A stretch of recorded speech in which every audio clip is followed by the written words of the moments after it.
when we watched Doraemon before. Weren't we all curious about what the dorayaki tastes like? Today, let's take a look at how this delicious pastry is produced. First, crack the eggs into the mixer.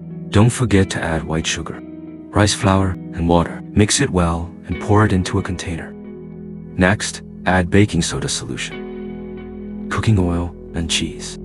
Continue mixing until smooth. Pour the well-mixed ingredients into the hopper of the pouring machine. The pouring machine will dispense the batter in groups of 4 portions onto a baking tray. The batter will slowly spread out, forming thick, flat layers. During baking, one side of the thin layer will become a golden brown as it gets heated by the iron plate.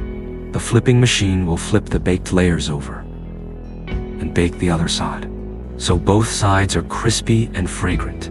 Next, the baked rice cakes will cool on the conveyor belt for a while.